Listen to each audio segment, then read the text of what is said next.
Hello, welcome to Active Aqua Sports, Olympic sized fun. Now, this is the second one, but the most important thing is I got an amazing interview with Damian Kelly. And what does Damian Kelly do? Well, he has been a water polo coach for the men's program for a long time, and he was at the 91 World Championships here in Perth, and then in 98 he looked after the men's, well, the whole water polo program in the 98 World Championships, as well as the 99 World Cup in Sydney. And lo and behold, he also took great pride in being part of the Sydney Olympics 2000 and the water polo venue in Sydney. Now, we had exciting news in the water polo world then. It was, of course, what happened in the women's water polo. Now, we'll go on to that interview shortly with Damian Kelly. Fantastic news. This is Thursday night, and it's really important to know locally we have amazing venues. I'm here at the Orange Box, which is a lovely morning restaurant or all-day restaurant and down by the beach. What's happening Sunday is you'll see the full interview, which is 24 minutes long, with Damian Kelly, and a little bit of an interview with his partner, Marie. And that will be Sundays. Thank you for tuning in to internet people and you people. If you want to subscribe, that would be fantastic. Next, we'll have activeaqua.com, the webpage, soon. Thank you very much. Lots of fun out there. And thank you for the traditional owners of the land, the Noongar people, the Whadjuk people within the land we sit on. I respectfully honour them and their history and elders, as well as being here at Leighton Beach, which is a fantastic place. Lots of fun in the sun. We're talking about Active Aqua Sports, Olympic size fun. Okay, I'm going to ask a big question. If you guys, we've seen the World Cup soccer at the moment. Now, do you think the players talk to each other all the time, or do they know where they need to be when the ball is passed down the field? And that's the true essence of a great team, wouldn't you say? Yeah, 100%. So they almost work in synchronicity. They all understand. They do communicate, but to know body language where to go, yeah, very important. My cameraman Noonie just brought out body language, but it's having eyes this way, that way, and that little edge. You can see your player is heading a little way. You know the ball's got to be over their nose at the right time, just the hands there. The next pass is down into the corner. You're either a counter tack or deep, or you're going to centre forward. Those set-up plays, and that's the training work. The coach puts lots of different plays in mind, don't they? Yeah, 100%. We put a lot of work into that, but it was a matter of making sure that we're all happy doing it, and that was you know. I agree. If I could finish with saying that happiness was the most important factor within the group, as a group and as individuals, to achieve success. Damian, I'd 100% agree with you on that one, because Olympic size fun is the tagline, and you people who think Olympics is all about elite, maybe, but it isn't. It is the joy of an individual inspiring their family and people around them to reach a goal. Clubs work with them, other people work with them, and the joy of seeing someone succeed. We have this attitude of tall potted toppies or whatever, cut them down. Support. The best thing you can do for a friend who's trying to strive somewhere is support the right way. Yep. But let them know that, hey, you're doing this, that's fun. Yep. Hey, I might come along and join in, or I'll come and watch. And that aspect creates an atmosphere. And for me, we've had 2023. You guys Marie and Damian are heading to Melbourne for new things, which I'm really happy for you guys. Thanks, Ian. And 2024 is just around the corner. And who knows for all of us, except that keep having fun, hey? Thanks, mate. Appreciate it. Well Thanks, done, Damian. Good on you. Really Cheers, good. Andy. All right, have a good day. Will do. Thank you. Travel well. Thank you. Just step off. Yeah. Cheers, mate. Okay. Hello, Marie. How are you? Hello, Andy. How are you? Good. Look, I've known you for a while. Your kids started swimming with me some You've known time me ago. for 20 years. 20 years. Yeah. Now that was when you Bigton Water Polo Club, Yeah. but Bigton Pool for Yeah. me, for my squad. And how long until you decided to do a solo swim to Rotto? Oh, Did you do a team first? Oh, lots of teams. How many Lots of teams? When was your first? About 10-ish, about 10 teams, one duo and one solo. And my first team was in 2003. 2003. So we had just arrived in Australia in December 2002. And you're from Canada? Yes, so pool French? swimmer, not an ocean swimmer. Pool A swimmer. pool swimmer and French Canadian. French Canadian pool swimmer. And then we had some friends who had entered the Rottnest in February 2003. Yep. And at the very last minute, two of the teammates dropped off for injury or whatever the reason That's was, happened. illnesses. Yeah. And they said to David and I, do you guys want to fill in? Your partner at the time? Yes. Yeah. Which is fantastic. Yeah. Because I knew David, he was training with me as well, and you guys said, we're going to video, how are we going to do it? There was a lot of well, I was not an ocean swimmer, No, so weren't. I never swam in the ocean, only at Bigton Pool. And then I said, okay, are there any sharks there? And David says, nah, there's no sharks in the Indian Ocean.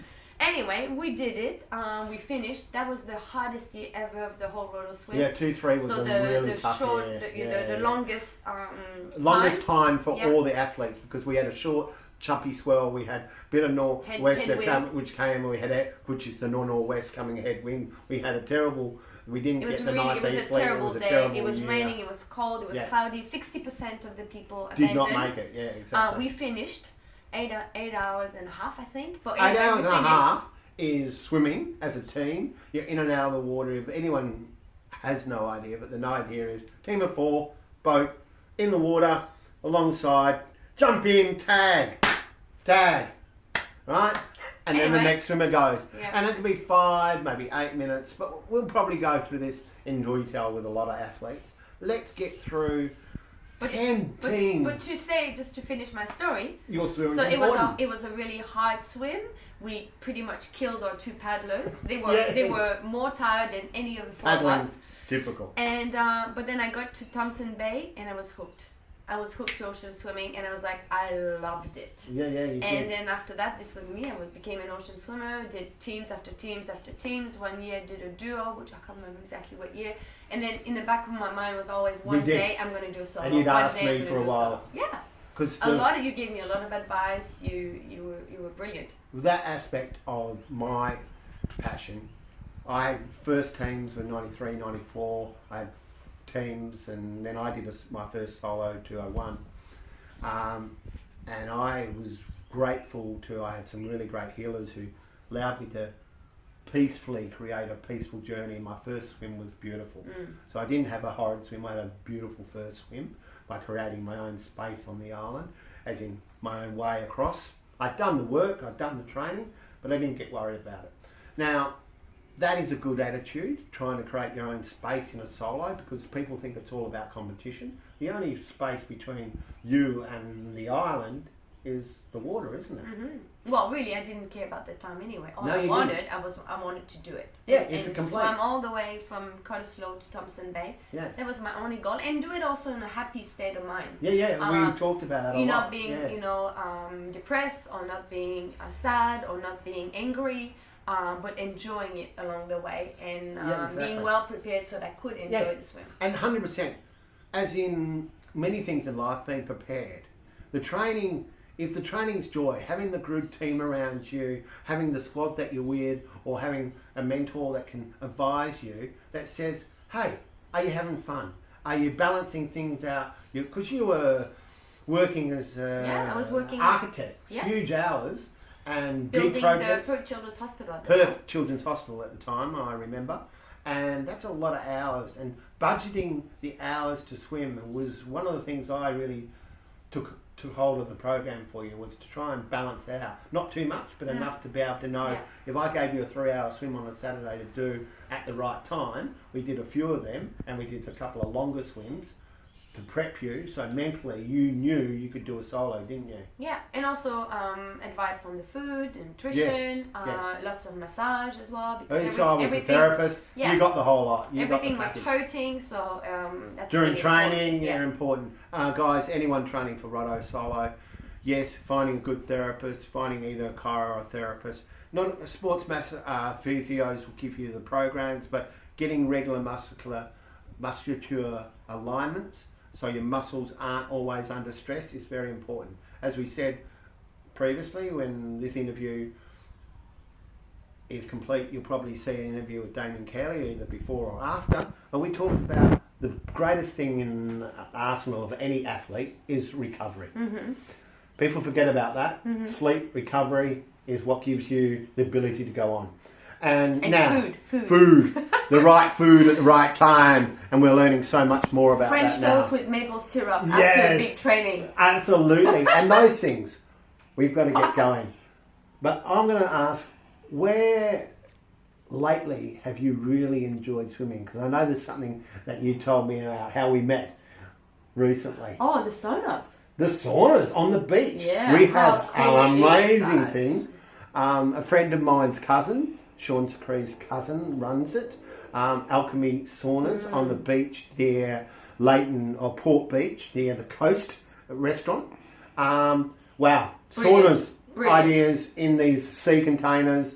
They're going to get inundated when this gets seen. I'll let them know. but tell me your experience of that, please. Well, Marie. I think, first of all, because I grew up in Canada, we do it in the winter, but instead of jumping in the ocean in between sessions, we jump in the snow. So we go in the sauna, we jump in the snow. So already I'm aware of the benefits of the hot-cold contrast. Oh, ladies and gentlemen, there is a whole not new science, the elite's been doing those hot-cold dip baths, and when they said the ice bath challenge, it actually was a challenge for getting that balance right. And what you're talking is our water temperature at about 16 or 14, depending on winter, and then at the sauna temp is a better way to balance your body out rather than shocking it with ice and coldness. Yeah. So it's really nice. So spending some sessions in the sauna and then jumping into the ocean or the river, because there's also one in high water. That is just brilliant for the body and just fantastic for my well-being. Your well-being, of course, and that's the ultimate thing about Rottnest Channel Swim, or swimming to the island, or making that challenge. Your well-being, you become that person who's not being self-centered in focusing on self, but you are being balanced in creating a well-being lifestyle. And that's the lifestyle we're looking at. Is, yes, Olympic-sized fun, but we will say that it is important that not everyone's striving to the top, but having a nice challenge and a goal of a solo Dorado. Do you know your number? What's your number? 1929. 1929. That's how many solos at the time Marie did her solo crossing. It started off with one. That's right. Back in 1956, the first swim, but we'll talk about that another time. And thank you, Marie. Oh, pleasure. And anything to help, Andy. Yeah, enjoy your next chapter of life. Scary. Scary. I think opportunity is a good word for you. Yeah, sure. Absolutely. Another challenge. Another challenge. Yeah. I have that one. Thank you very much. Really and best of appreciate it. luck with your interviews. Yes, and activeaquasports.com. You'll be able to find out more information. And International Aquatic Sports Academy is also the mentoring business. Thank you, Marie. I got Damian behind the camera, and well done to everyone. Cheers, man. Thank you. Bye. You like that?